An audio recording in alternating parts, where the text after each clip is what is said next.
start by sharing part. Oh, like this? Yeah. All right. Hi. I want to start by showing this clip. This is a memory of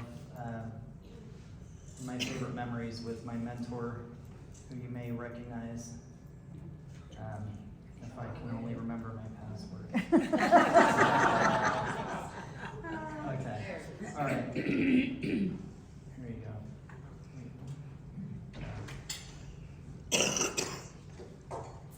The Pied Piper. I can't. Now you can turn yours on. I'm gonna turn mine up. I'm the Pied Piper. I do it all by myself. Every time I go to a tea party or an event like this, I say, okay, guess what? You're anointed, you're in.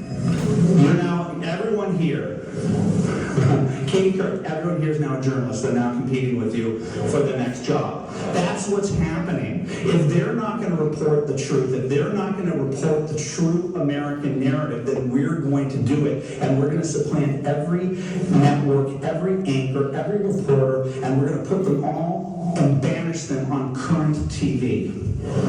That's what we're going to do. One by one, we're going to fill up current TV. It's just going to be a network of freaks. The other mode,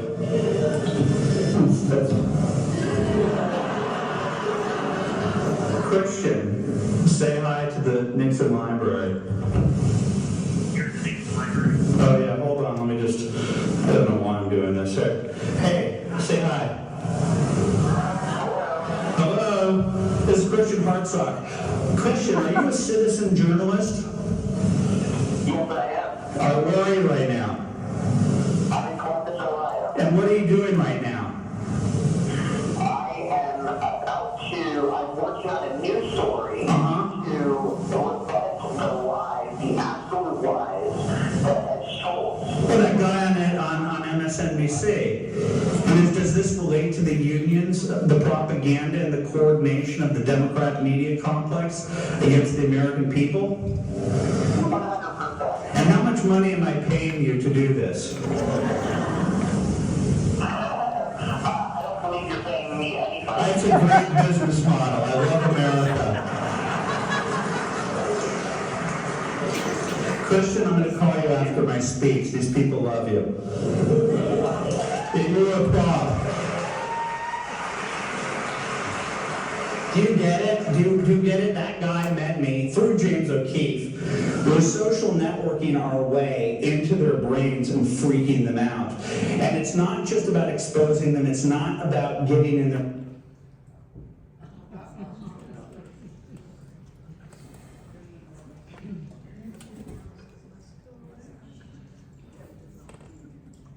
Anyway. Our way into their brains and freaking them out. And it's not just about exposing them. It's not about getting in their... It's not about getting in their faces and saying, bring it on, bring it on. There are more of us than there are of you. Bring it on. That's all right, so I always love coming here to the, oh, can you hear me? Okay. I always love coming here. It's great to be with the Republican, here, we can lose this, I think. I don't want to stare. I love Andrew, but I don't want to share the stage with him. Because he'll steal it, even posthumously.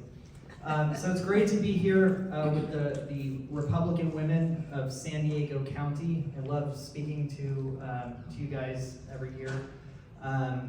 I always think of the Groucho Marx line in Annie Hall. I would never want to belong to a club that would have me as a member. That's why I love the Republican Women's Club. Okay, so today is 9/11. It's a day that we honor our fallen and also the first responders, the firefighters. It was a day that awoke the vigilant American, the patriotic American, and made heroes of many everyday citizens. It also was a day that brought out the citizen journalist. Every single person who was walking around in lower Manhattan or across the Hudson who happened to have a video camera became a citizen journalist that day. And it's the imagery that they captured that has iconized that day more so than the mainstream coverage. So that was a day that made citizen journalists of many everyday Americans. And it was not the only time in our nation's history that our nation was under attack, and the everyday. It probably just turned on. Hello? Yeah, you're good. It's not a probably just the, Was that the mic battery, do you think? no, I think it was this thing. Oh, okay. So 9/11 brought out the citizen journalist in the everyday American. It was not the only time that there was an event where our nation was under attack and the citizen journalist American was awakened. 2 months from now, will be the 60th anniversary of the single greatest act of citizen journalism in American history.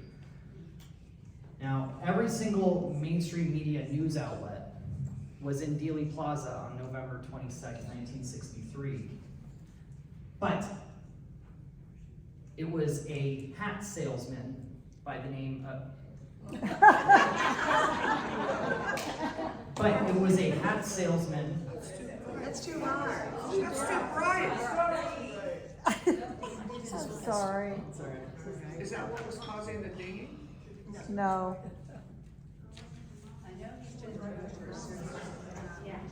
They can just see you better. They can see you better. It was so dark. Well, yeah, but what do we want? Just subdued.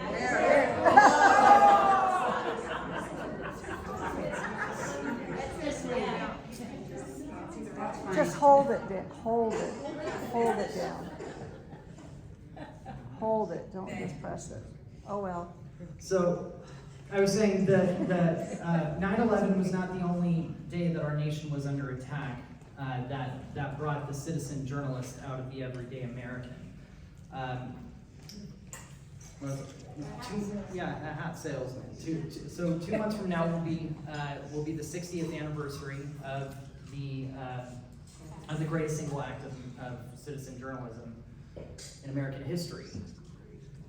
And what I was saying is, every single mainstream, CBS, ABC, Time Life, every single mainstream media news outlet was in Dealey Plaza on November 22nd, 1963. But it was a hat salesman who got the scoop. A hat salesman by the name of Abraham Zapruder with an 8mm camera who got the story. Ironically, it was Time Life that would have his 8mm film under lock and key for many years, so that the American people didn't even see the Zapruder film until 5 or 6 years later, 8 years later, in a courtroom in New Orleans.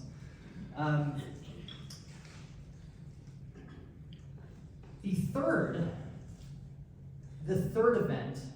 third event in which this nation was under attack, this time from within, that brought out not only the citizen journalist, but a movement of citizen journalism,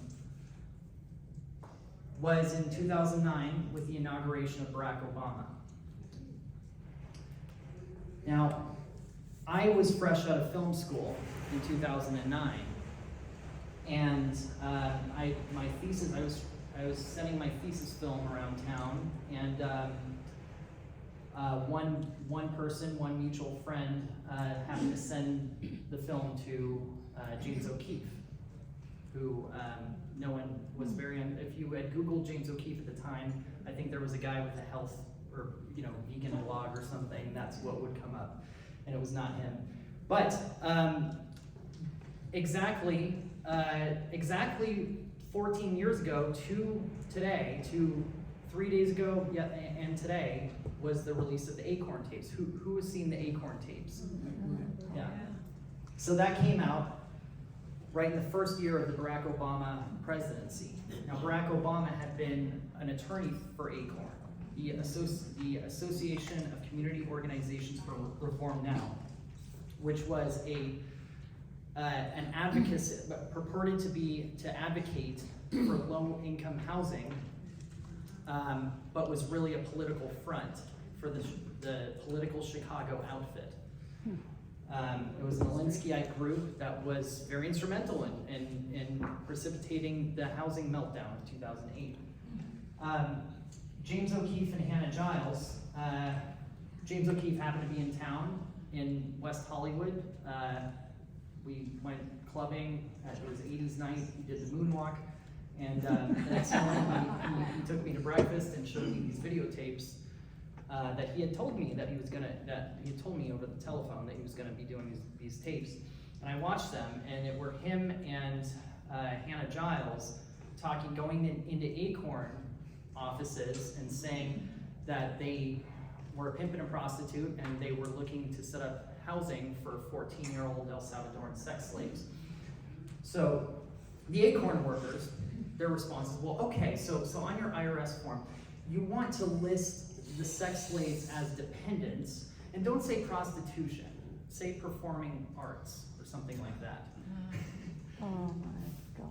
These tapes, I couldn't believe my eyes. I thought this was journalism at its most cinematic. It was funny, it was entertaining, and there was a kind of a fusion of entertainment and journalism that really appealed to me. James sent me down to Huntington Beach that day to shoot more interstitial footage of Hannah, where I met Hannah Giles, and this was exactly 14 years ago to a couple weeks ago. And I shot, interstitial footage of her dressed as a prostitute, walking up and down the pier just to intercut between the undercover tapes. Andrew Breitbart released these tapes on biggovernment.com, launching biggovernment.com on 9/09/12 and 9/12/12, so tomorrow, 14 years ago. And the Democrat Congress voted to defund ACORN, remove federal funds from ACORN. President Obama, former attorney for ACORN, signed that legislation defunding ACORN. The pressure was on. They couldn't, this was before the days of censorship of the level that we're seeing, and videotape told the truth. Now, up to this point, conservative media outlets have been writing editorials about ACORN. Oh, they're doing all this shady, voter registration stuff, voter fraud. But it took videotapes of words coming from the horses' mouths to bring down that organization. Now, I continue to work with James O'Keefe, and I coincidentally already knew Andrew Breitbart through a group called Friends of Aid in Los Angeles that was for freedom-minded people, closeted conservatives in the entertainment industry. Gary Sinise and John Voight were the founders, and we had David Mamet, and we had Bruce Jenner at the time was a member. His name was Bruce at the time. So I knew Andrew through that way, by that means, and I was doing videography work for him, and also for James O'Keefe. And the old way, the old ecosystem, news ecosystem, whereby information was transmitted to the public, but it went through filters. The corporate press that did damage control for the sacred cows, the people that they were protecting, and did hit jobs on the people that were not anointed. The Sarah Palins versus the Barack Obamas, for instance. This newly pioneered craft of undercover video journalism threw a wrench in that system. And the middleman, the middleman of between, as Andrew Breitbart said, politics is downstream from culture. The midstream middleman was cut out of that picture, and the corporate press didn't know what to do. They had to call us racist. They had to call us, say it was heavily edited. They had to say, we're right-wing activists. And if you guys remember, this might have been before your time, but the Tea Party of 2009, 2010, 2012, before there was MAGA, there was the Tea Party. That's right. And mainstream media, their narrative was racist, racist lynch mobs, these people are white supremacists, They said it enough times so it became true. Now, I was embedded as a videographer for Kelsey Grammer's Right Network, and I went to about 50 tea parties in about 45 cities in 23 states over the course of 3 weeks. I did not see a single white supremacist sign. I saw a lot of black people. I saw a lot of Hispanic people. I saw a lot of men, women, all ages. I didn't see one white supremacist. Around the same time was the Citizens United ruling. Now, I went down to this was later that year. I went down to Palm Springs on a tip where Van Jones was headlining a rally, and it was an all-white rally. The Koch brothers were in town, and they were staying at a hotel, and this common cause was the left-wing group that was organizing this rally. So you had all these white people who were very angry at the Koch brothers, and they were yelling at the building. And they were especially mad at Clarence Thomas. I show up in an Obama t-shirt, a handheld camcorder. This was back in the day where you could actually elicit people with a handheld camera in their face, as long as you had an Obama t-shirt on. And I go there undercover, and who do I see on rollerblades? Andrew Breitbart. And he sees me, and he's like, "Oh, hi, Chris." But then he sees my shirt, and he's like, "Oh, I remember you. You're that Code Pink guy at that other rally." So he instantly knew to play along with my act. I go up to people, enthusiastically, "What do we do with Clarence Thomas after we impeach him?" Every single response, there was a recurrent motif. That being a noose or a rope. String him up, string his wife up, put him back in the fields. I'm all about peace, but I would say torture. I found in 2 hours at one left-wing rally what the entire corporate media had been trying to get on the Tea Party for 2 years and couldn't come up with anything except imaginary spitballs when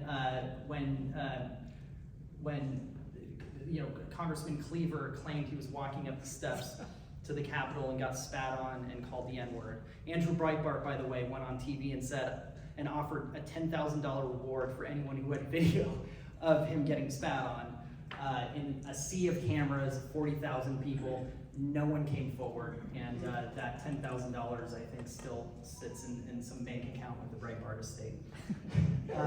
Breitbart, I was last to see him in the office the night that he died. He was tweeting away, playing his keyboard like an accordion, engaging the haters. Didn't matter who you were, he would engage with you. And the next day he was dead, and I came to the office, and there was me, Ben Shapiro, Dana Lash, Larry O'Connor, Alex Marlowe, and our leader was gone. And from that point on, the movement continued. Hannah Giles had kind of disappeared, but James O'Keefe created Project Veritas. And it was the very first time that undercover video journalism, this tradecraft that he had pioneered, was institutionalized as a profession. And it was Project Veritas for the 14 years of its existence is the only company, the only single place where undercover video journalism was being done. So just like Zapruder got the real scoop even though everyone else was there, just like the entire corporate media was there on Dealey Plaza. It was the citizen journalist who got the scoop. Just like at that, you know, in the Tea Party movement, the entire corporate media was all hands on deck to find evidence of racism. And I found it, but it wasn't the Tea Party. It takes the citizen journalist to really get the scoop and to look where the corporate media is not looking. I'll tell you a little bit about the rise of Project Veritas, and I'm going to talk about the fall of it. If you guys want to talk about that for the Q&A, because I imagine there will be questions, and I'm going to be honest with you. But Project Veritas was it was really a great time. We were, while you have corporate reporters lining up to essentially be stenographers and copy and paste whatever the canned talking points are from their anointed, protected politicians, we're the ones who can walk through walls with the art of seduction and mastery of disguise and find out what these people really think. I spent more time campaigning for Hillary Clinton than Hillary Clinton. In Wisconsin in 2016, I knocked on more doors, made more phone calls across freezing inner city Milwaukee than Hillary Clinton ever did, because she never set foot in that state. And rumor has it is because she had some friends who were locking up that state for her, who had it taken care of. And I got to know some of those friends. While I was embedded in about half a dozen different left-wing groups in Wisconsin, in 2016, I came to know a guy called Scott Fogel. And I originally was in Wisconsin to follow up on a tip to confirm a suspicion that there was vote bribery happening in the knock and drag programs, people picking up SEIU buses, picking people up and paying them to vote a certain way. I didn't find that, but I found something even bigger. Now, I had a script. I was claiming to be my name is Steve Packard. If you read James's book, American Pravda, I'm Steve Packard.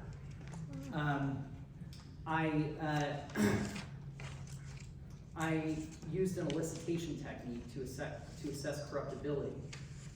I said that I had this wealthy philanthropist client. I was a consultant, and he had this brilliant idea for how to offset the voter turnout loss caused by voter ID laws by busing illegals from polling place to polling place and having them vote multiple times. This was all made up. I made it up.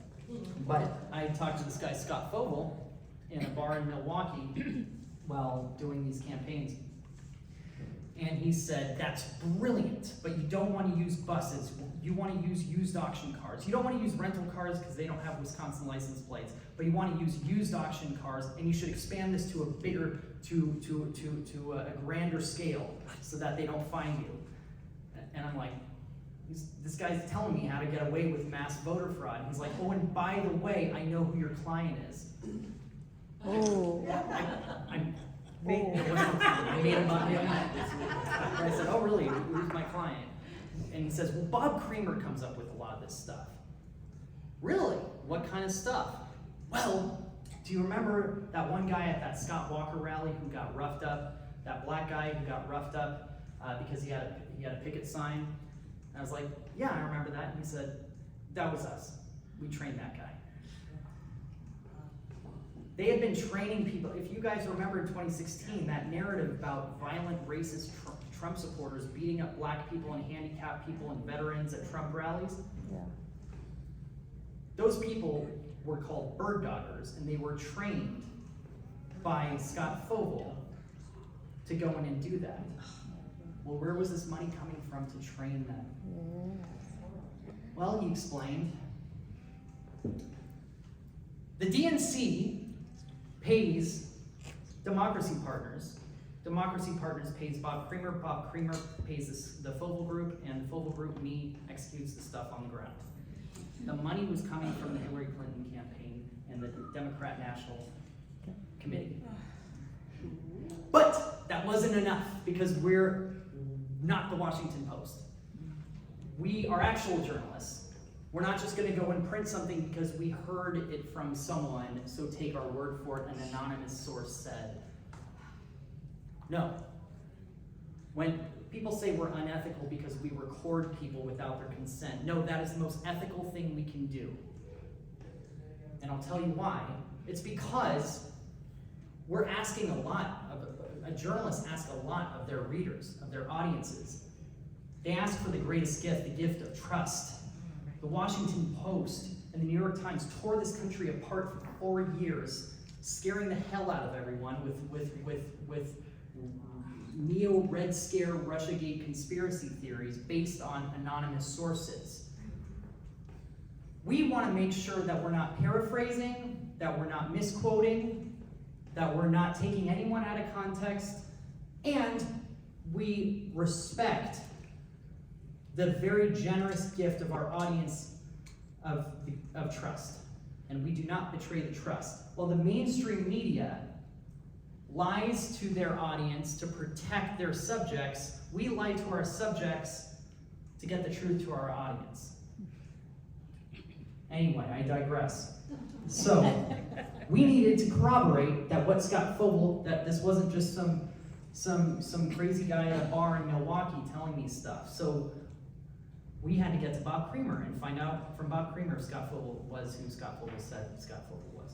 So, I needed to cast a guy to be this wealthy philanthropist client who had designs on mass voter fraud. So I cast Dan Sandini.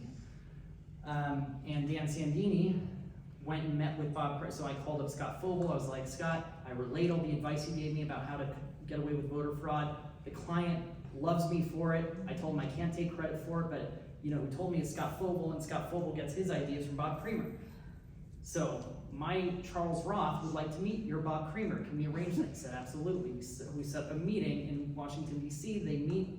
Dan Sandini playing Charles Roth meets with Bob Creamer, top advisor to the Clinton campaign. And they hit it up. Okay, turns out we've verified that much. We've corroborated that much.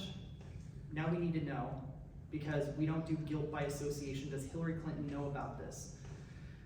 Well, we need to get into Democracy Partners, into the operations to find out how tight they are with Hillary Clinton. My Charles Roth maintains a relationship with Bob Creamer over the course of the summer. And, sends him bottles of wine, says he wants to donate to his much, more ambitious projects, teases that he's gonna give millions. We wire him $20,000 to keep their mouths watering. And then we think, okay, but we gotta get in there. So what if Charles Roth has a niece? What if Charles Roth has a niece who is off for the summer and looking to get involved in the election and intern? Well, Charles Roth says to Bob Creamer, Bob, I've got this niece, she's off for the summer, she'd love to help out. Bob says, great, she can intern for me.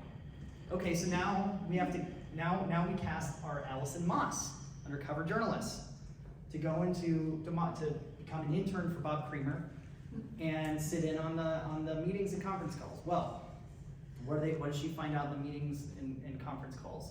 Yeah, Hillary didn't like this idea, so we didn't go with it. We pulled the Donald Duck thing, but Hillary really liked it, so we kept doing. Yeah, Hillary Clinton knew all about this, and she was involved. Fast forward, we released the tapes on October 21st, 2016. Front page of the New York Times, the image from my button camera in that Milwaukee bar of Scott Fogle is on the front page of the top front page of the New York Times. It was so big that mainstream media could not spin it. They were like, this is really bad. Yeah. Van Jones himself, who I would 2 years later catch on tape telling me the Russia thing was a big nothing burger, he admitted this on Anderson Cooper. Yeah, this is really bad. It was a huge story. Donald Trump mentioned it in the third debate. Hillary Clinton shut down a press conference on her plane when a Mainstream media, and I think NBC or ABC news reporter asked her about it. Turned out Bob Creamer also had visited the White House maybe 300 times. The White House had to respond to it. And I'm told by sources on the ground in Wisconsin that on election day that for the last 30 years, Wisconsin has been going blue, right? And every single election for the last 30 years, all these weird vans and buses come out of Chicago and do all this weird stuff, whizzing around town all day, and then they go back home, and of course our state always goes blue. They tell me that on election day 2016, 2 weeks after we released those tapes, the town was dead. The only people going to the polls and voting were Wisconsin citizens. No buses coming out of Chicago. What happened? Wisconsin went blue for the first time in a generation. Or red. The other color. You know, it's funny because it used to be back in the 70s, it was the other way around. Before you guys' time, it was the other way around. Blue was Republican. The town was dead. So I don't know. I'm just repeating what I was told by sources on the ground in Wisconsin, that without that videotape, Wisconsin would have gone blue, like every other election. Bob Creamer was fired, by the way. Bob Creamer resigned from the Clinton campaign and also fired Scott Fogel. And the entire Chicago-Wisconsin operation in the state that Hillary Clinton didn't bother to set foot in once went for Donald Trump. And Donald Trump, because of that. You remember that night, everyone was like, it's gonna be Hillary, it's gonna be Hillary. Wait, Wisconsin did what? It was over at that moment. So, videotape has a certain power. And we got to do things like that the last 14 years because of the citizen journalists most of whose names you will never know, some of whose names you may come to know, because of this tradecraft that James pioneered with those Acorn tapes. And I could tell you guys a lot more stories, and these are stories that I'll be telling the rest of my life. But I think, we were able to get the stories that the mainstream media could not get, would not get, because we had something that was motivating us, which was curiosity. That's something you don't see in the corporate media journalism anymore. You don't see curiosity, you see discouragement of curiosity. Wait, why are you Googling about that? Why are you Googling about vaccine? Why are you Googling about vaccine side effects? Well, you shouldn't be curious about that. Why are you worried? Why are you wondering about that? It's anti-curiosity activism that has been institutionalized at the corporate levels. And we need to reawaken that curiosity, the curiosity of the citizen journalists, the Abraham Zabruders, the people in Lower Manhattan with camcorders who got the scoop, and the very brave, resilient, nameless, unsung, undercover journalists of Project Veritas.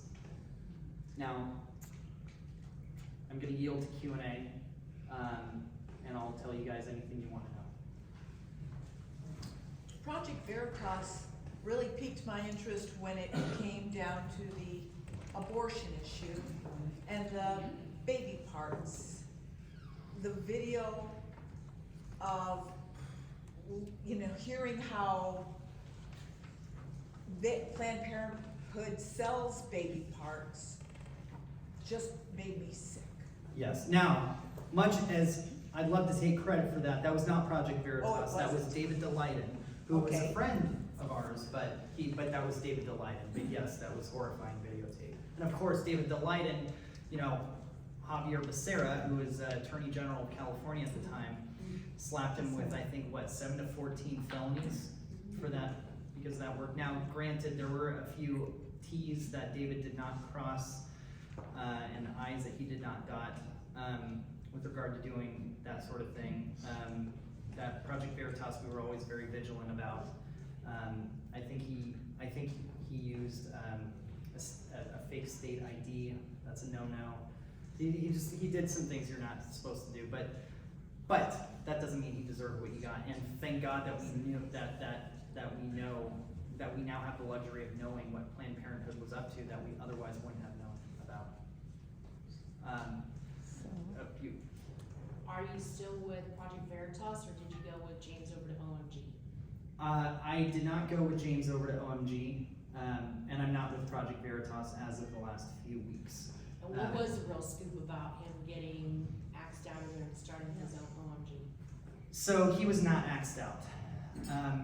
Contrary to what most of you have probably been hearing, he was not ousted, he was not fired, no one wanted him gone.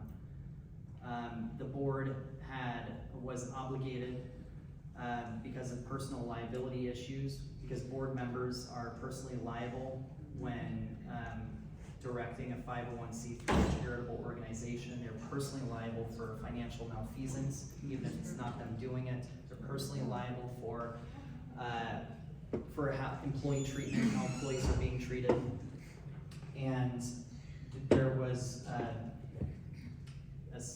a series of circumstances that ultimately led to a breaking point where the board had to intervene and sit James down and say, James, we love you. We want you to keep leading the mission. We want you to stay as CEO, but there are existing guardrails in place that need to be abided by in order for us to keep our nonprofit 501c3 status. The IRS will jump at any excuse to shut us down. The IRS is breathing down our necks.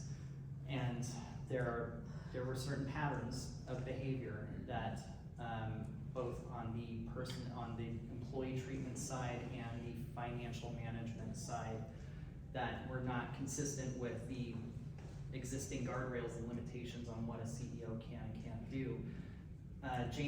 This was brought to James' attention by the CFO, Tom O'Hara. James fired the CFO. Well, he did his own video on Twitter. He has his own side, obviously. I'm sure a lot of people don't know about, but it's just interesting how that went down. Yeah, but James fired You the need to CFO. repeat what she said, because we can't hear. Oh, yes. If you want. Oh, I just said that he started his own group, OMG, which actually was a friend of mine who was a producer of One American News. But yeah, he did his own Twitter release of that and has his own story about why he left Project Veritas, so everybody should probably look into that. Yeah, there is a videotape that he did on, I believe, it was President's Day of this year. It was a holiday. It was the final day of a 2-week paid leave that he was on, and he came back. It was actually it wasn't back from paid leave yet, but came back into the office and gave this speech for 45 minutes, saying he was fired. He had been ousted by Project Veritas. Now, I don't know that my key card, I don't think would get me into headquarters right now that I'm no longer with Project Veritas. I'm not sure how he got in, if he was ousted. Yeah, I mean, you're welcome to watch that 45-minute video where he says a lot of very interesting things. Who was next? You. Was Project Veritas involved in the January 6th uncovering of all the FBI and people that were, supposedly all these, violent protesters? Have they come up with, why are these people still sitting in jail that just happened to show up that day? Well, I'll tell you one thing. That was not a beat that James was very attracted to at the time. I can tell you that I did a story with Enrique Tarrio. It was my own story, actually. I produced it, found it. In 2021, I met Enrique and at CPAC, and he told me about how his bank, he had a business, 1776.shop, where he was selling patriotic merchandise, and he did banking with Chase Bank. Chase Bank had randomly shut down his account, and he couldn't figure out why. And I encourage you to go watch the video. I produced it, I'm very proud of it, and I actually got on the phone with Chase, undercover, trying to find out what the situation, pretending to be a prospective bank client, and saying, I want to bank with you guys, but I want to make sure that you guys don't bank with people like the Proud Boys or Steve Bannon. And the guy's telling me, oh, don't worry, we don't do that sort of thing, which kind of corroborated our suspicions that, and this was the very first time debanking was used, prior, this was 2019, so there had never, actually, yeah, 2018. And debanking was not a thing yet that was known about, so this was the very first story, and Enrique Tarrio was the first debanking victim and that we got the scoop on. Now he is facing 22 years in federal prison That's right. for the January 6th rally that he wasn't even in Washington, D.C. for. Yep. Are you still an investigative journalist? Yes. How does that? Are you on your own or? Right now, yes. He's Right now, yes. You already covered it. Yeah, there's a lot more that happened over the last 6 months that led to that. The reason why, you know, my biggest message today, you know, I come here to talk with you guys once or twice a year, and it's always been on behalf of Project Veritas. And my call to action has always been the donate page or the tips page. Today, I'm not gonna ask for donations to Project Veritas, but I speak on behalf of the spirit of Project Veritas, the actual people, the journalists, the undercover journalists who were doing the undercover journalism for the last 14 years, who are not here today, and who lost their jobs, and who were left in the center of a S-storm for the last 6 months over something that they had nothing to do with, and getting attacked both. We've been attacked, we're used to getting attacked by the left, but getting attacked by the right so ferociously for trying to do undercover journalism and trying to just do their jobs is something that they had never faced before. I keep hearing that Project Veritas is bleeding funds and that they're going towards bankruptcy.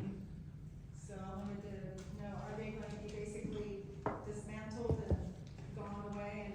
And then number two, are you going to create your own little Project Veritas type of organization?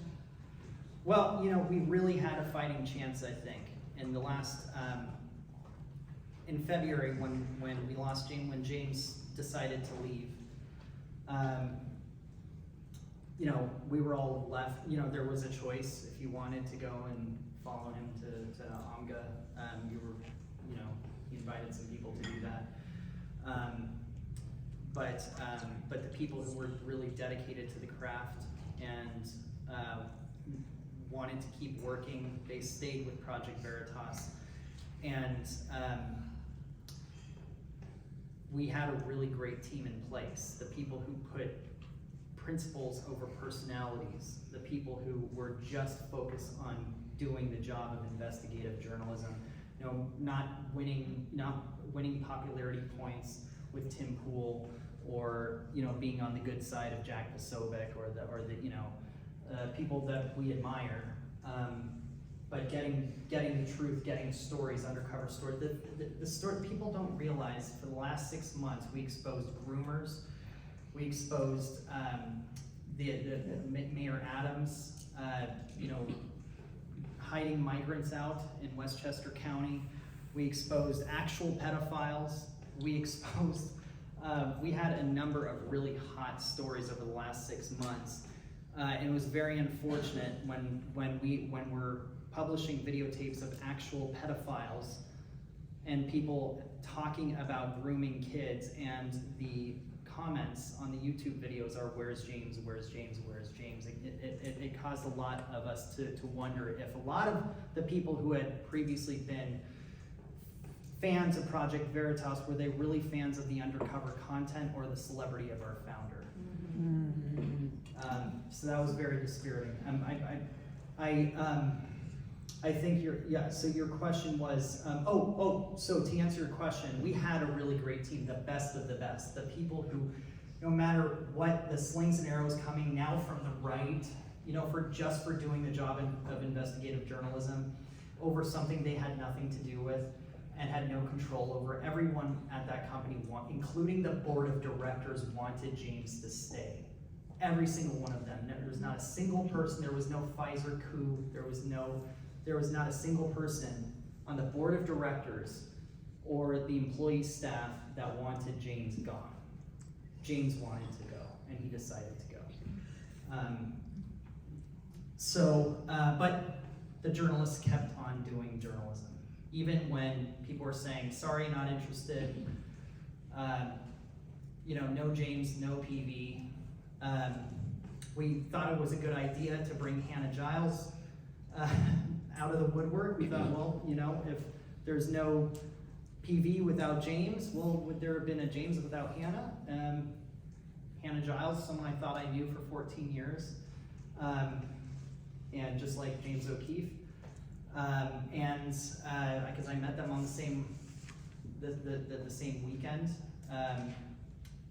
Hannah Giles turned out to not be the person that any of us thought she was, and given the highest honor that a human being can be given, the honor of our trust, the trust of an organization that, by the way, some of our employees had their doors broken down by the FBI. We had, I had, been on trial. I'd been sued. A lot of us had been sued and deposed and raided by the FBI and spied on and attacked from the left and called racist. For the last 6 months, we're called traitors by the very people that claim to be conservative, that claim to care about the things that we were reporting on. Hannah Giles was given the trust, undeservedly given the trust of a wounded, broken, hurting staff that just wanted to do their jobs. And all she had to do was get to know the culture of the company, make friends with people, earn the trust she had already preemptively been given. She chose not to do that. And, I could elaborate, but I want to make sure I'm answering questions. I have a question. Do you have names of any politicians who are supporting you?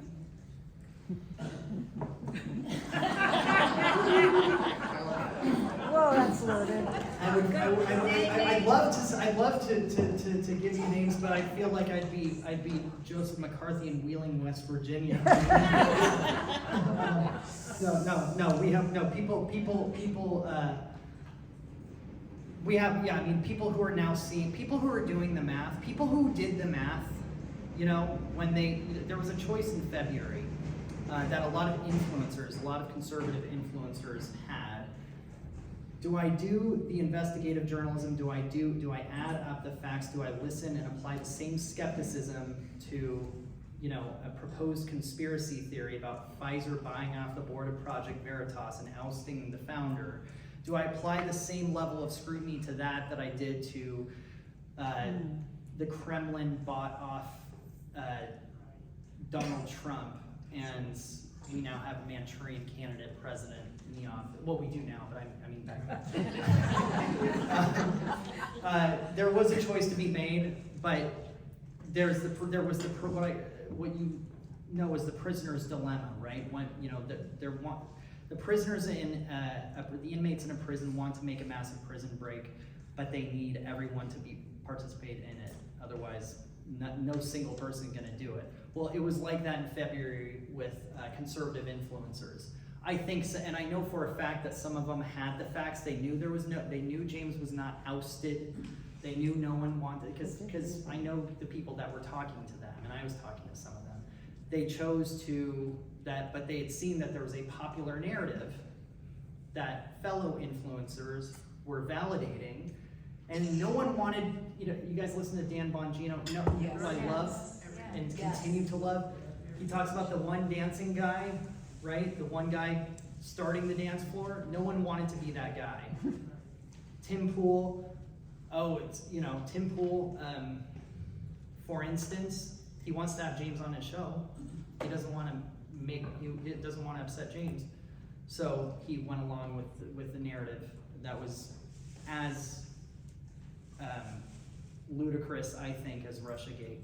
the very type of stuff that we were exposing the mainstream media for. So we are going to have to end, Oh, but, so you chose. see you, Bud Bell. No. I know, we go on, but it is getting time for us to close, but, so you chose to leave? Yeah, I mean, I no one, not a single person who's not blood related to James O'Keefe has been more loyal to James than I have been my entire adult life. And I still consider myself a friend to James O'Keefe, even if he does not realize that. Andrew Breitbart used to warn me about this sort of thing happening.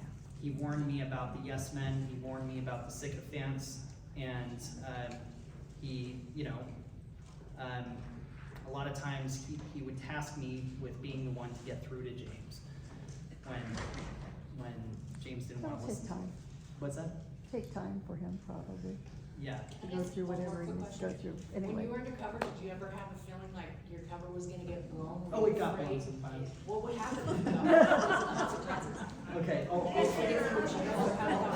Last one. I'll end this on a fun note.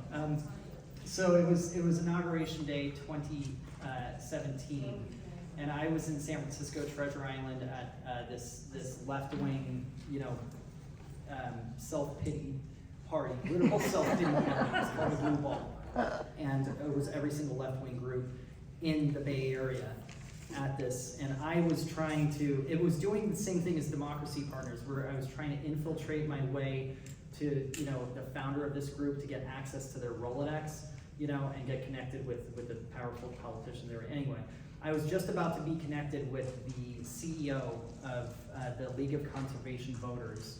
And it's this ballroom, and it's thousands and thousands of people there, and I'm about to be, and my person that I had, essentially the Scott Fogel counterpart, was about to introduce me to the CEO of the League of Conservation Voters, who has Eric Holder on speed dial.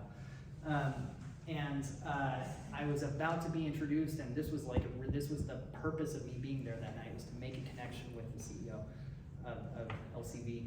And so I'm about to, and my name is Trent Maynard at the time, and my person that was introducing me to her was like, oh, what was her name?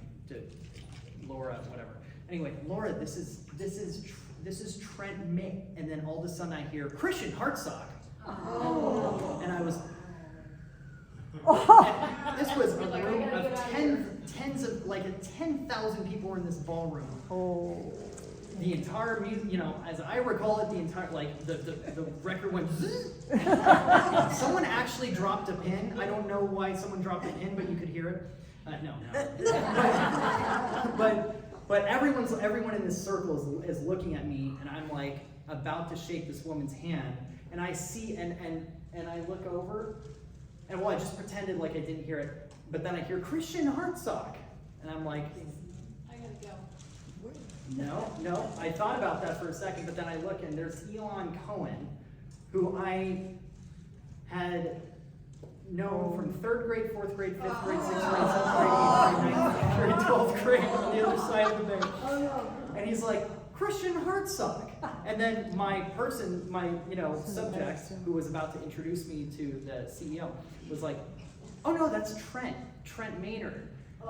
And I'm looking at Alon is looking at me, and he goes, you look a lot like a guy that I went to high school and middle school and elementary school with, named Christian Hartsock. Oh. And then everyone's looking at me, and I'm like, well, he must have been a good-looking guy. And he goes, I almost don't believe you that you're not Christian Hartsock. And I'm like,